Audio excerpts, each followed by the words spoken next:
la araña, la maman, era representación de su madre, ¿no? Pese que tiene un aspecto terrorífico, pero la araña es inteligente, es delicada, es sutil, útil.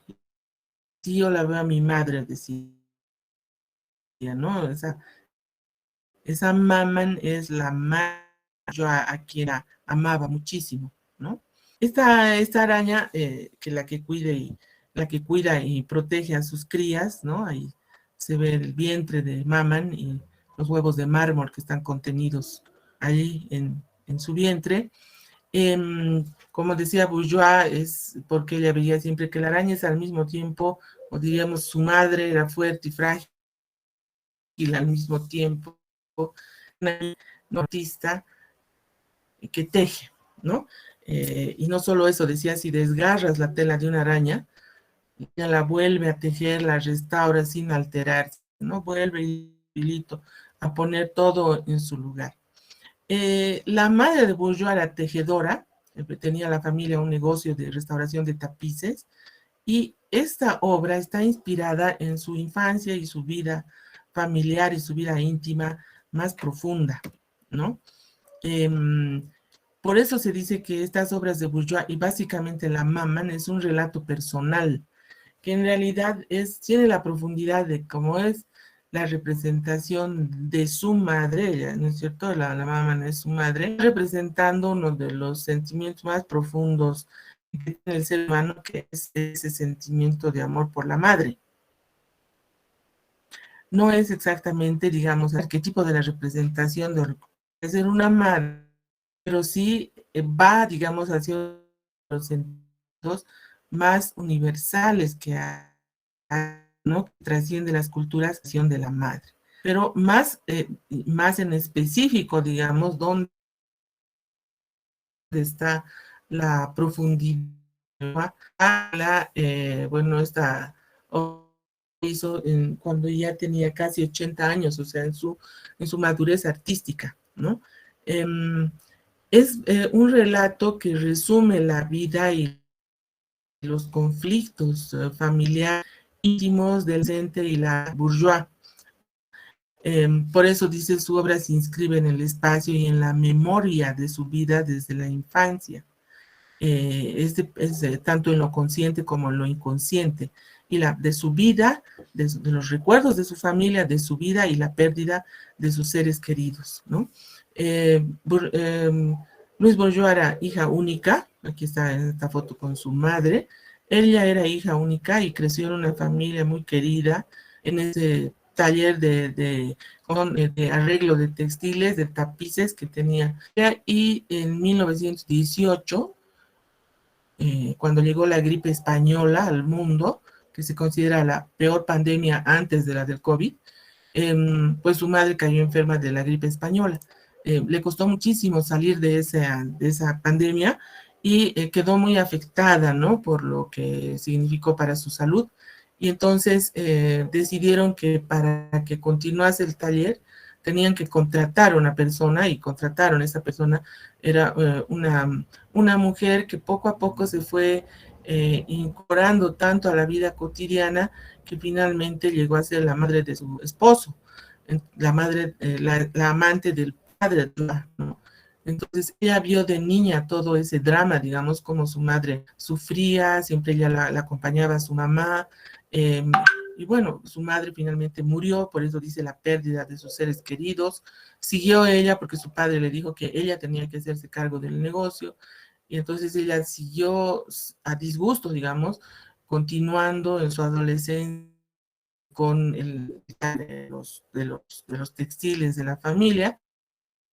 Posteriormente, su padre murió, ya cuando ella decide entrar a la Academia de Bellas Artes en París, empieza a hacer una trayectoria, y más o menos a sus 40 años decide, es decir, se conoce con el que iría a ser su esposo, un historiador del arte americano, y que la lleva a vivir a Estados Unidos, donde termina su trayectoria artística y muere en Estados Unidos, ¿no?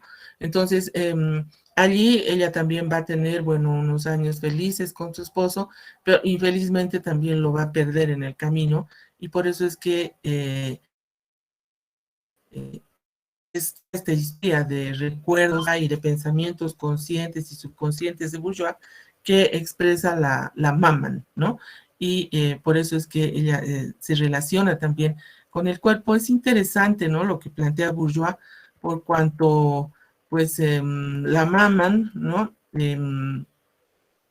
La Maman es muy conocida en el mundo, muy visitada, ¿no? En este con fuente del Museo Bilbao, que solamente hay esta escultura, que es desde un japonés, y esta que la de ella, ¿no?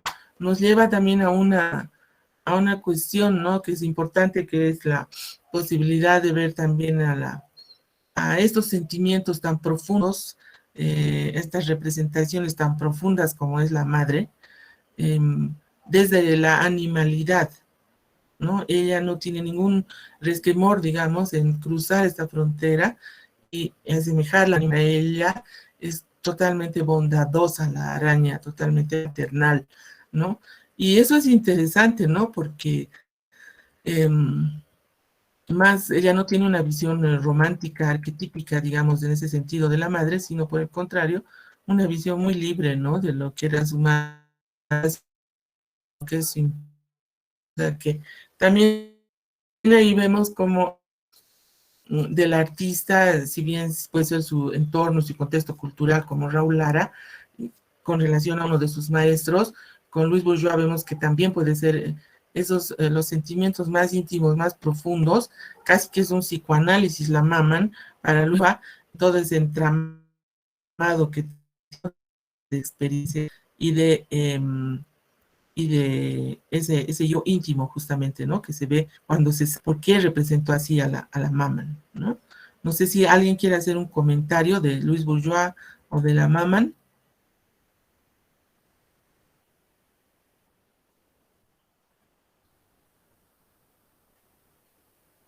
Muy bien. Entonces pasamos y vamos allá. Otro de los aspectos eh, que el arte puede aportar, digamos, ¿no? Que es por sí mismo la creatividad y la innovación, ¿no? Si hay algo que caracteriza al arte es pues la creatividad, ¿no? Y la innovación permanente en los materiales, en las miradas, ¿no? Pues con esta parte de la práctica artística, como sabemos, da como resultado también la innovación. Entonces, ella es Anarita Serra, que es italiana, y ella se crea en Nueva Zelanda.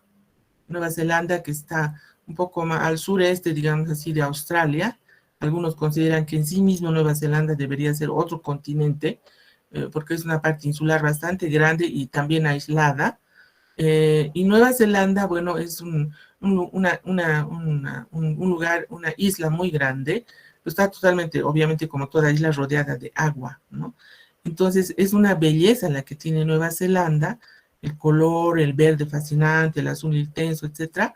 Y luego ella vivió ahí en Nueva Zelanda y luego volvió a Italia y luego visitó a España y ahí, tanto en Italia como en España, le sobrecogió la visita al mar y el contraste del mar que ella conocía de Nueva Zelanda y el mar que estaba viendo en España y en Italia. Entonces, lo que hizo fue empezar a recoger miles de plásticos en sus playas, de todo color, de todo tamaño, y los empezó a guardar en su casa de Milán, y a partir de eso empieza a generar su obra, ¿no? Una obra diferente, digamos, que bueno, muchos conocemos también el reciclarte, el que usan, ¿no es cierto?, diferentes técnicas, pero utilizando materiales de reciclaje.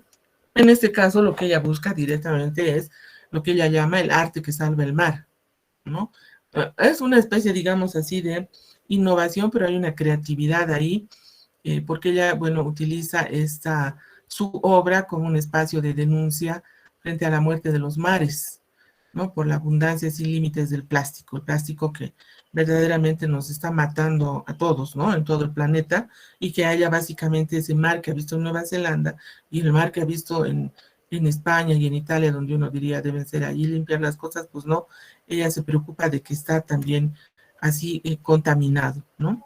Entonces ella toma como motivo, digamos, el mar, pero a partir de esta obra del nacimiento de Venus, de Botticelli, ¿no? Que se atribuye que más o menos ha sido pintada hacia 1482, es uno de los íconos de la pintura renacentista. Voy a cerrar mi ventana.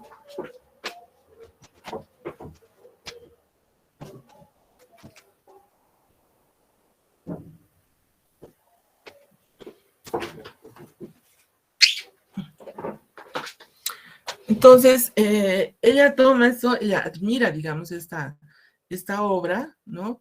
Que es un análisis iconográfico, ¿no? Que muestra la llegada de Venus, porque se llama el nacimiento de Venus, pero no es que está naciendo, sino más bien, diríamos, el surgimiento de Venus desde el mar, que está llegando Venus sobre una concha a la playa de una isla griega, y según el mito, la diosa fue transportada por Céfiro, que era dios del viento del oeste hasta tierra, y acogida por las horas, que eran las diosas de las estaciones, quienes la vistieron y la condujeron a la morada de los dioses, ¿no? A la izquierda está Flora, la esposa de Céfiro, y a la derecha la primavera, ¿no? Ahí está Céfiro, el dios de los vientos del oeste, ¿no? Soplando la concha en la cual está llegando Venus, y está con Flora, que es la esposa de Céfiro, y a la derecha está la primavera, que está arrojando flores, ¿no? Botticelli se centra en el surgimiento de la diosa del mar y su llegada a tierra impulsada por los vientos en medio de una lluvia de flores que simbolizan la fecundación del mar por el cielo. O sea, aquí el mar, digamos, está de fondo, está la lluvia de flores por delante, digamos, en el plano, en el primer plano, que está una lluvia de flores, ¿no? Que se dice que son rosas, que son el símbolo del amor, y que estas, una lluvia de flores que simbolizan la fecundación del mar por el cielo, ¿no? Bueno, el mar en este cuadro es meramente decorativo, dicen los historiadores del arte. Lo importante de la imagen son las figuras, ¿no? Que son el primer plano, dispuestas a modo de friso, y las olas de mar, que están así en B, en B, en B, dan más sensación de alfombra que de ondas marinas, ¿no? Es un mar calmo, digamos, y el cromatismo, bueno, muestran verde azulados, el cielo y el mar, que contrastan con los tonos pálidos de las figuras, mientras que los toques dorados están esparcidos por todo el cuadro, que dándole luminosidad al ambiente, ¿no? Entonces, evidentemente el nacimiento de Venus, que es este surgimiento, ¿no? De la diosa Venus, se considera además, tal vez está aquí más abajo, bueno, aquí el esquema compositivo piramidal característico del Renacimiento, ¿no? Y donde se representa la tierra, ¿no es cierto?, el mar y el aire, y está reforzada por los ritmos ondulados del dibujo, ¿no? Este mar, digamos, asociado a la belleza, al arquetipo de la belleza, y estoy usando varias veces la palabra arquetipo a propósito, ¿no? Donde se ve toda su cabellera larga, y siempre las otras Venus, digamos, que hay, siempre están representadas con la mano que tapa, digamos así, los senos de la Venus, la mano derecha, y la mano izquierda que tapa la ingle, ¿no? Y toda su cabellera al viento, digamos, y totalmente fresca. Ella era esta de Botticelli, era una modelo italiana muy, muy bella, ¿no? De la cual también le hizo un cuadro, Botticelli, un cuadro de medio de rostro a la modelo, ¿no? Que fue modelo de Botticelli para otras obras y para otros artistas también, muy, muy bella, y se considera, digamos, esta obra de Botticelli, pues aquí vamos a ver, un arquetipo, ¿no? De la belleza y del amor en un mar limpio. Aquí se ve, ¿no? El rostro así muy limpio, ¿no? La cabellera suelta, si bien está volando, pero está muy limpia, digamos, muy ordenada, ¿no? Rizada, con alguna parte de la cabellera que está amarrada, ¿no? Con unos lazos de tela, parece ser de una cinta, ¿no? Una belleza se considera esta Venus, ¿no? De Botticelli.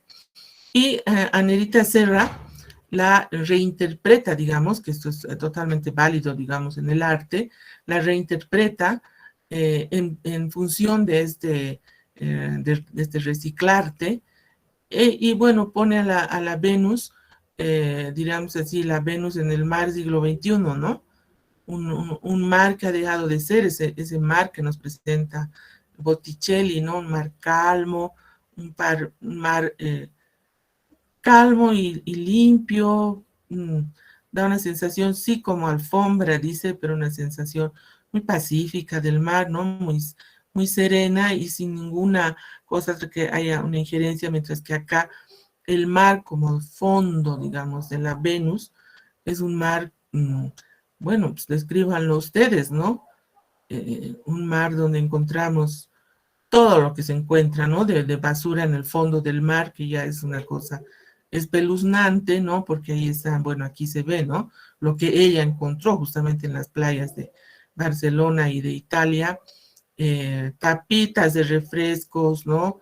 Desechos plásticos, partes de plástico, no sé, peines, botellas de jarabes, eh, un sinfín de objetos de plástico que están ahí y haciendo en las playas y también en el lecho, en el fondo, ¿no? Hasta en el fondo del mar hay plástico. Y fíjense que aquí, por ejemplo, bueno, su cabello, yo diría que se ha vuelto más greñudo porque, bueno, no haya esa limpidez. Y por otro lado, ya no son cintas, unas cintas bellas que había en el original, sino pitas de plástico, ¿no? Que son otra de las cosas que abundan hoy día en el mar, ¿no? Que incluso atrapan a los animales, los lastiman, etcétera, ¿no? Entonces, esta Venus para ella es la representación, junto con otras obras que tiene de lo que, lo que está pasando en el mar, ¿no? De representaciones de arte clásico, arte renacentista, ¿no?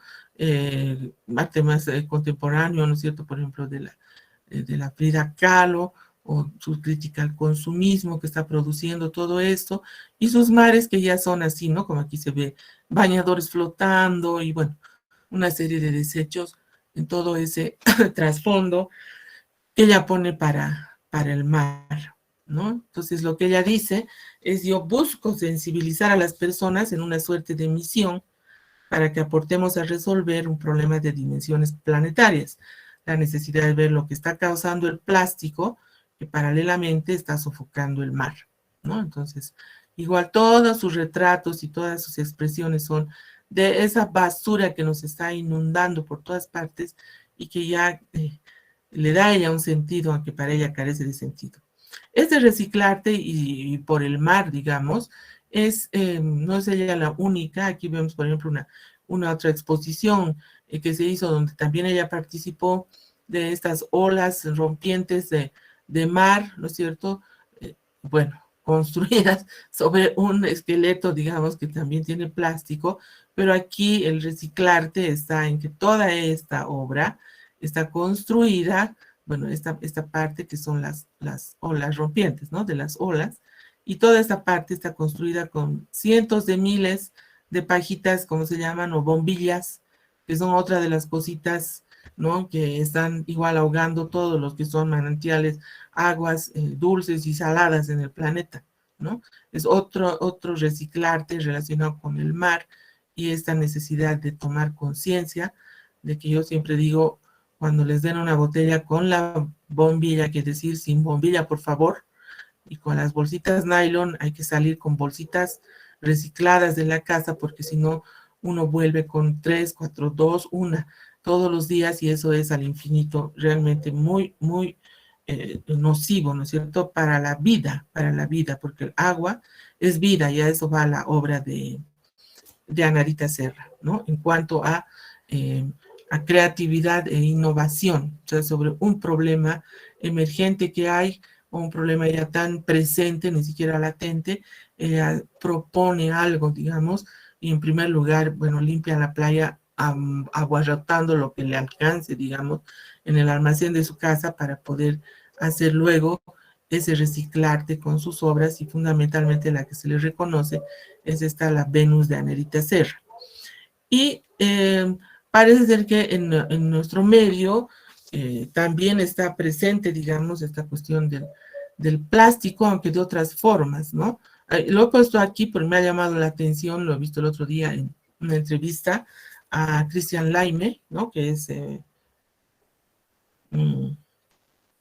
ustedes saben, un pintor de Carabuco, ¿no? Cerca del lago, y tiene, bueno, una serie de plásticos, ¿no? Con plástico, incorpora el plástico a la pintura, ella es su madre, ¿no es cierto? Que es su musa y su modelo, y bueno, en este caso, por ejemplo, dice Eternidad en los Andes, esta pintura.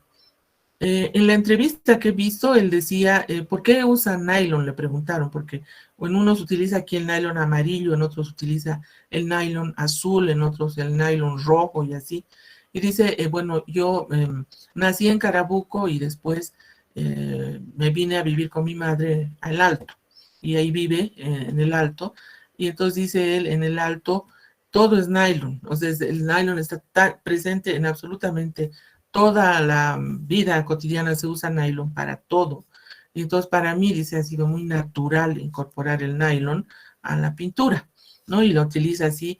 Aquí más parece ser el nylon como una, inclusive un sentido de identidad, me parece que le está dando aquí en este cuadro. En los otros también, ¿no? Cuando ella aparece como modelo, lo utiliza como una especie de tela, de lienzo, el nylon para expresar, haciendo una serie de nylon que hay en la mirada de Christian Lime. Interesante, ¿no? Para ver, digamos, esas miradas. Él no está en el reciclarte, obviamente que no, pero sí utiliza también o tiene esta otra mirada sobre el plástico en nuestras vidas, ¿no? El nylon, lo que ella, digamos, tanto rechaza, lo está haciendo más poético aquí Christian Lime, ¿no? Algo también para ver, para analizar. Bueno, la sexta, la sexta, mm, el sexto aporte que puede dar el arte, ¿no es cierto?, con la investigación a la sociedad, a la universidad, a la sociedad, es la emocionalidad y el placer, ¿no? La emocionalidad que viene a través de, bueno, las emociones que nos puede provocar una obra, ¿no? Según los artistas y según las intenciones, podemos sentir, ¿no es cierto?, alegría, felicidad, todas las emociones, ¿no? Esperanza, decisión, estupor, sorpresa, rechazo, tristeza, tantas emociones que podemos llegar a sentir, ¿no? ¿Y por qué decimos que el disfrutar del arte nos causa placer? Esto viene de, bueno, estudios neurológicos, o sea, la neurología también tiene tiene un área de estudio que se llama la neuroestética, ¿no? Y en la neuroestética ha demostrado que contemplar una obra de arte bella que nos produce en solo 10 segundos aumento inmediato del flujo sanguíneo en zonas del cerebro relacionadas con el placer. Y el efecto equivale a la sensación de estar enamorado, ¿no? O sea, una sensación bella, digamos, de haber experimentado una bella. Ahora, también puede haber sensaciones, como digo, emociones de todo tipo, ¿no? Puede también darse el rechazo, puede provocar la tristeza, hasta el llanto, etcétera, ¿no? Eh, y esto se refiere al paradigma estético, ¿no? Es cuando las características de este objeto que yo esta obra que estoy viendo, me alcanzan a decirme algo importante dentro de lo que es el contexto de mi cultura, de mi imaginación, de mi conocimiento, ¿no? De mi expectativa. Y va por encima de mis referentes, ¿no? Eso, por ejemplo, en la obra de Raúl Lara, quien vea la obra de Raúl Lara, esa serie de Van Gogh en Oruro, y no conoce a Van Gogh, no va a percibir, digamos, cuál es exactamente, qué es lo que está diciendo el autor. Por eso dice que esto va por encima de todos mis referentes. Tengo que conocer y aproximarme a la obra de Van Gogh para comprender esa relación, ¿no es cierto?, entre culturas que ha hecho Raúl Lara. Y por eso siempre el arte nos proporciona nuevo aprendizaje y siempre es beneficioso. Ya lo vemos que en términos biológicos, con toda la experiencia positiva, y también vemos que es como obtener una recompensa, ¿no? Me voy a pasar ahora a esta lámina que es sobre la comunicabilidad.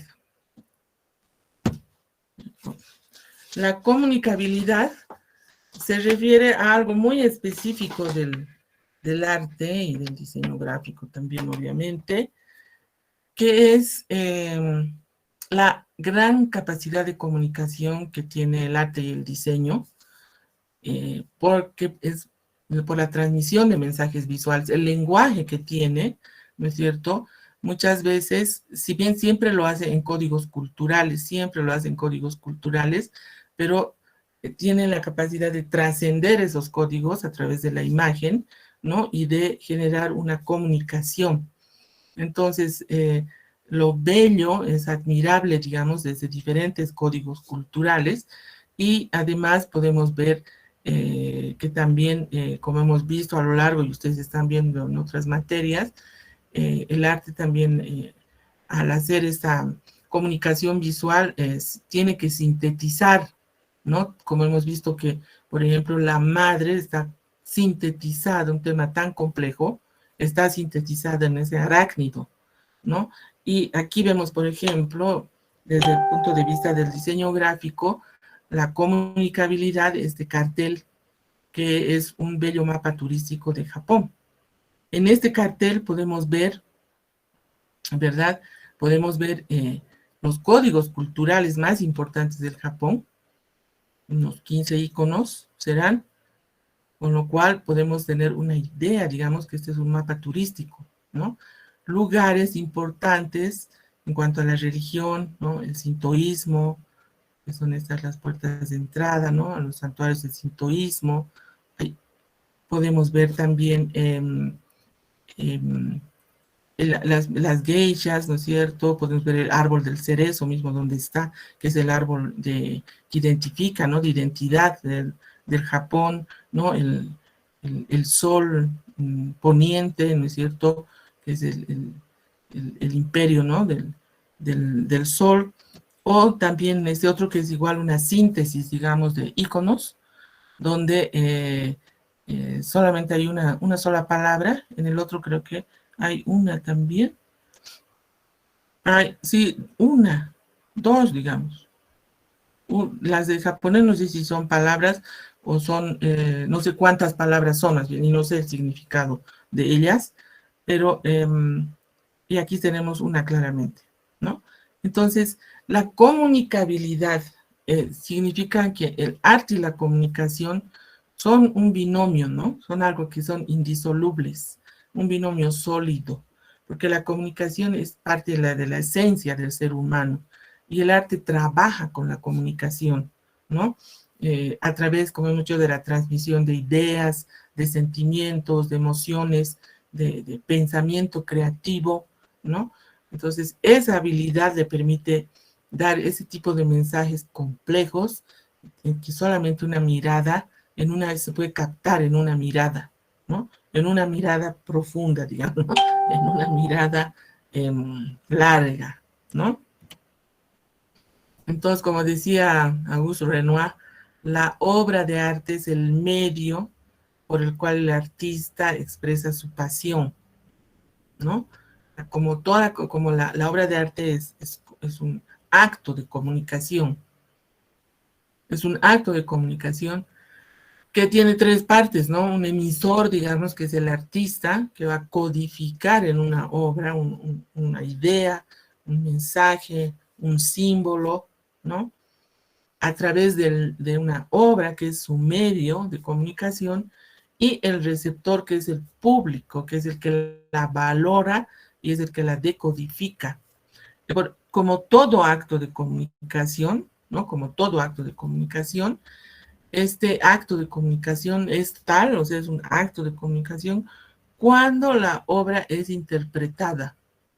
La obra creada por sí misma no tiene sentido, sino con la interpretación del público que la decodifica desde pues el raciocinio, la emoción y los códigos culturales que están siempre presentes, ¿no? Entonces, la interpretación de la obra, que es la recepción de la obra, ¿no? Es una percepción única, porque cada persona lo va a ver esa obra, ¿no? Obviamente que van a haber estándares, digamos, de valoración de una obra, pero también vamos a aprender a decodificar esa obra. En primer lugar, si lo hacemos bien desde nuestros códigos culturales, necesariamente tenemos que entender, aproximarnos por lo menos a entender no solamente la biografía de un artista, supongamos, sino los códigos culturales, que eso es lo más difícil, los códigos culturales que están plasmados en esa obra, ¿no? Para que le demos sentido a esa obra creada. Esto es muy, muy importante, que el arte es comunicación, ¿no? Entonces, pues hay muchas formas de hacer que esa potencialidad de la comunicabilidad del arte florezcan, ¿no? Se potencien. Y ahí, bueno, hay mucho sobre que hablar, ¿no es cierto? Sobre gestión cultural, sobre creadores, galerías, museos, festivales, espacios culturales, pero todo eso hace que el arte tenga ¿no? Como que la comunicación es crucial para que tenga justamente un espacio de una línea continua de comunicación con la sociedad. Puede ser o no a través de las galerías y museos, puede ser o no a través de festivales, puede haber o no espacios culturales, pero la comunicación es crucial, ¿no? Para que, para muchos, entre otros, un gran beneficio para la sociedad, por ejemplo, es saber que tal o cual obra, ¿no es cierto?, está se la puede ver, se la puede admirar, ¿no es cierto? Y ese es un disfrute porque justamente da la emoción que provoca el placer estético. Eso no es menor, digamos. Y en otros países, por ejemplo, donde hay mucha fuerza en la gestión cultural para aproximar a los públicos a apreciar su patrimonio, por ejemplo, cultural, su patrimonio artístico, pues los públicos son muy, muy educados y saben que una exposición, supongamos de Renoir, digamos, o de cualquiera de quien ustedes quieran, o de los nacionales, pues hacen colas de colas de colas porque quieren apreciar cómo es eso. Hace mucha falta aquí, ¿no? Hace mucha falta, mucha gestión para que se aprecie todo lo que tengamos, se valore y sobre todo se disfrute. El arte lleva al disfrute y eso es algo que si no se hace este tipo de engarces entre la población y el artista, pues en realidad la población pierde, ¿no? Se pierde esa capacidad de desarrollar el disfrute de la obra artística, ¿no? Muy bien. Y el último sería el diálogo y la cooperación planetaria, ¿no? Esto viene, me parece, por ejemplo, de una de las voces, uno de los pedagogos, ¿no? Contemporáneos, Boaventura dos Santos, que él habla de quién debe ser el ciudadano del siglo XXI, ¿no? Y él dice, bueno, la ciudadanía en el siglo XXI ya no puede ser una ciudadanía como fue en el siglo XX o en el siglo XIX, una ciudadanía dedicada a ensalzar y a conocer en los márgenes de lo nacional, ¿no? No, dice ahora, en tiempos de globalización, el ciudadano del siglo XXI tiene también que educarse como un ciudadano global, porque ya muchos problemas, por ejemplo, que hay en el siglo XXI, por ejemplo, el problema de lo que digo de la contaminación del mar, no se va a resolver en términos nacionales, sino en términos globales, ¿no? O N de temas que podemos abordar, se va a resolver únicamente en diálogo y cooperación planetaria. Entonces, el ciudadano del siglo XXI tiene que entender que vive y tiene que contribuir en ese orden, y por eso el arte tiene un poder de transformación también a ese nivel. Tiene que participar en la construcción de ciudadanía global, ¿no? También en el desarrollo local, en la salud, en la educación, en políticas públicas y en participación.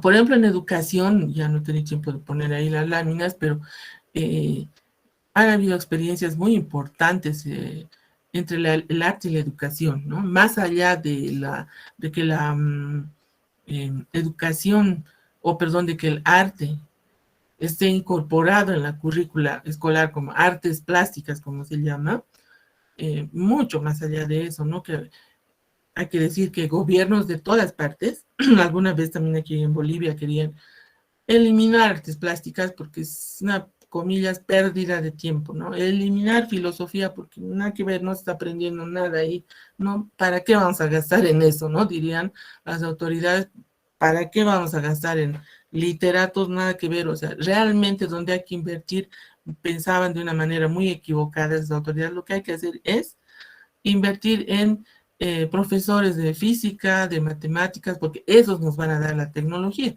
Muy bien, puede ser cierto que ellos vayan a derivar su formación hacia la tecnología, lo cual es muy importante, pero nunca se puede privar, menos a las nuevas generaciones y a todo el mundo, de todo lo que es el mundo del arte, del alimento, de la espiritualidad, de la formación y de la creatividad, y un largo etcétera que ustedes también conocen o que van a ir formándose.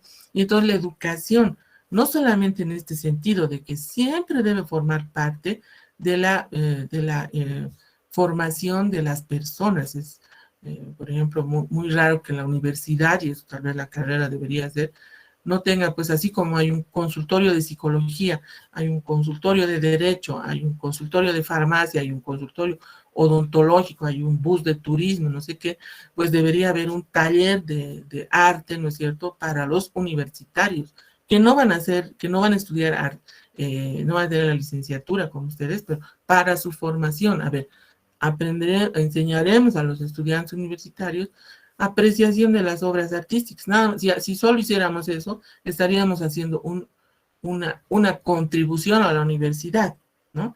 Entonces, un ratito voy a terminar primero. Entonces, no solamente es que esté en la currícula, no solamente es esto, sino también que hay que recuperar aquellos proyectos en los cuales se ha hecho más allá de eso todavía, como por ejemplo lo que se llama la educación por el arte. No como una materia, sino el fundamento de la educación es el arte. Y yo les puedo poner dos ejemplos grandes, digamos, muy lejanos en el tiempo y en el espacio. No tanto en el tiempo, pero sí en el espacio. Por ejemplo, uno es la escuela Máximo Gorki, así se llamaba, del pedagogo ruso Anton Makarenko, que escribe el poema pedagógico, y era la experiencia de unos jóvenes, adolescentes, todos que habían tenido así las peores vidas, muchos eran delincuentes. En realidad se creó como lo que se llamaba un reformatorio y le dieron a Makarenko que los eduque, ¿no? Que se vayan lejos después de la Revolución Rusa, que se vayan lejos y que los eduquen. Y entonces él inventó esto de con estos jóvenes difíciles, digamos, el arte, ¿no? Y les enseñó a través del arte muchísimas cosas, la base de la escuela de Makarenko era el arte. Y esos jóvenes con el tiempo llegaron a hacer muchos, ¿no es cierto?, diferentes actividades, oficios y profesiones que tuvieron ya en la Revolución Rusa. No fue un cuento, sino fue una experiencia de Anton Makarenko, ¿no? ¿Y por qué se llamaba Máximo Gorki la escuela? Porque al finalizar la noche, ¿no? Porque no había luz en el lugar, entonces estos estudiantes pedían a solo 3 profesores que había en todo el establecimiento que les leyeran a la luz de la vela, ¿no?, los poemas de Gorki. Y entonces dijeron, esta escuela se va a llamar Gorki, ¿no? Esa es, por ejemplo, una que es la educación por el arte, la educación a través del arte, ¿no? Y la otra gran experiencia que tenemos, pues, es la de Warisata, ¿no? Warisata, que está aquí cerca a un par de horas, digamos, ¿no? Eh, donde uno de los fundamentos de la Escuela Normal de Warisata de la década de 1930 fue también la educación por el arte. Y hubo ahí un grupo, casi una docena de artistas importantes, no solamente bolivianos, sino también, eh, bueno, para no ir tan lejos, digamos, Marina Núñez del Prado, Fausto Aoiz, y todos los que pintaron estos frescos tan bellos que hay en Warisata, y los que esculpieron esas caras de puma que hay a la entrada del pabellón México, justamente mexicanos, peruanos, argentinos y de todo venían a Warisata a observar esa experiencia pedagógica tan increíble que fue como una cosa que brillaba ahí para América Latina y era Huarizata, ¿no?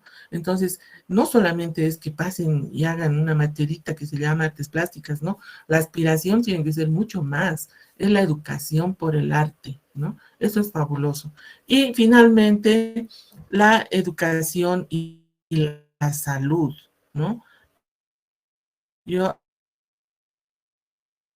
quiero decirlo, comentarlo ahora, que en ese momento, eh, cuando hablábamos de belleza y del disfrute estético, ¿no? Esta obra, ¿no? Esta obra muy simple, digamos, es un collage, ¿no? Sobre un periódico que dibuja y problematiza, pero también habla de la salud. Esta obra aborda la salud, ¿no? Y dice, la mayoría de las personas se sienten atraídas por la belleza de las flores, ¿no? Dadas sus formas y sus colores. Además están asociadas a reconocimientos, ¿no? O a momentos importantes, ¿no? Y por otra parte, los pulmones, ¿no? Los pulmones son órganos que debemos cuidar y que todos queremos que funcionen y se mantengan sanos, obviamente. Los pulmones son un punto fundamental de nuestra existencia, ¿no? Entonces, la belleza de este collage nos da conciencia de la interrelación de mi bienestar, ¿no? Yo estoy bien con la naturaleza, que son las flores. Somos parte de la naturaleza y de ella dependemos para nuestro bienestar. Las flores como forma de pulmón o en el pulmón es lo que anhelo para mí y para todos, dice el artista, ¿no? O sea, que a mí me parece esto bello, ¿no? Justamente, y ahora, digamos, en estos tiempos, ojalá post-pandémicos, en que todos creo que hemos entendido el valor de los pulmones, ¿no? Por cierto, es decir, los pulmones y lo que debemos hacer para tener una buena salud, para mantenernos sanos, y esta relación de mi bienestar y querer anhelar el bienestar para mí y para todos, y esta interrelación de mi bienestar con la naturaleza. Si yo estoy bien, yo puedo respirar, ¿no? Puedo respirar quizá este aire puro, esta alegría que dan las flores, los colores, ¿no? Y tener una salud sana. Fíjense aquí, por ejemplo, cómo el artista ha captado tan bien esto que es una necesidad, ¿no es cierto?, para todos, pero también como este mensaje, digamos, de los pulmones en la pandemia, seguramente lo ha hecho post pandemia este collage, es pues hermoso, ¿no? Y entonces este tipo, digamos, de mensajes están también a entender la comunicabilidad de el arte, ¿no? Que es lo que queríamos eh, ver. Ahora, si alguien levantó la mano o alguien quería hacer un comentario o ya se han arrepentido.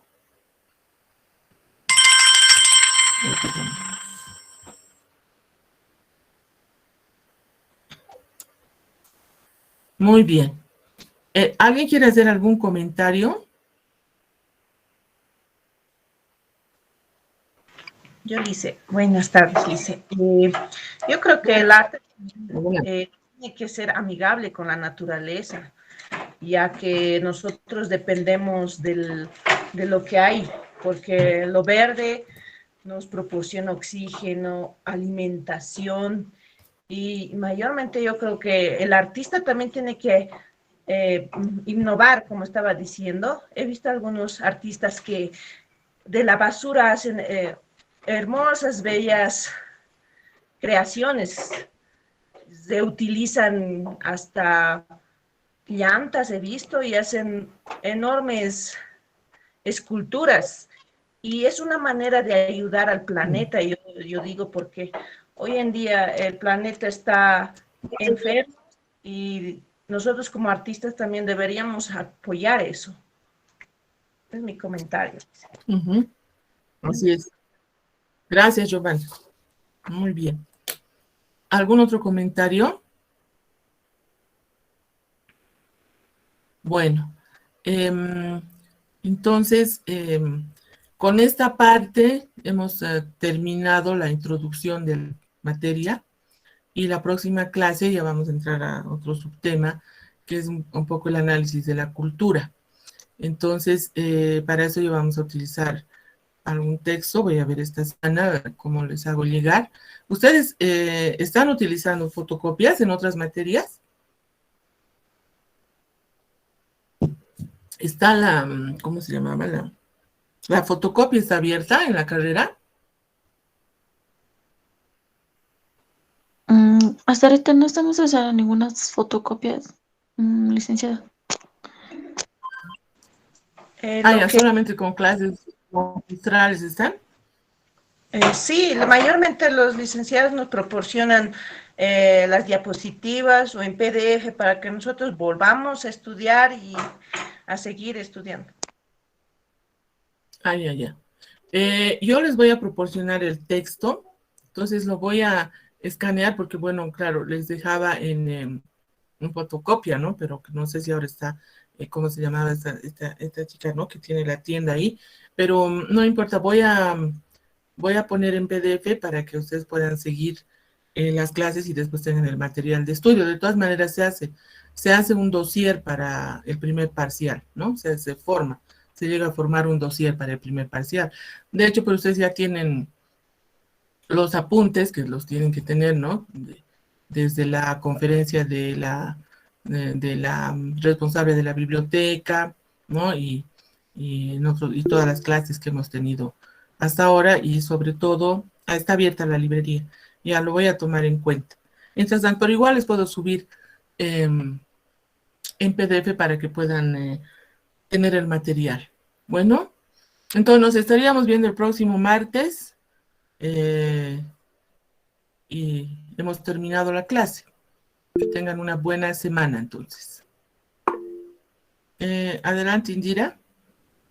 Tenía un comentario, ¿no? Sobre lo que hemos visto y era, ¿qué opinas sobre el arte que hoy en día está muy famoso, el amparte?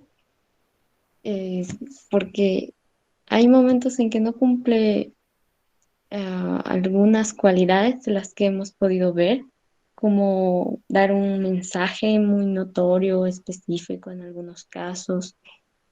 ¿Qué opina usted?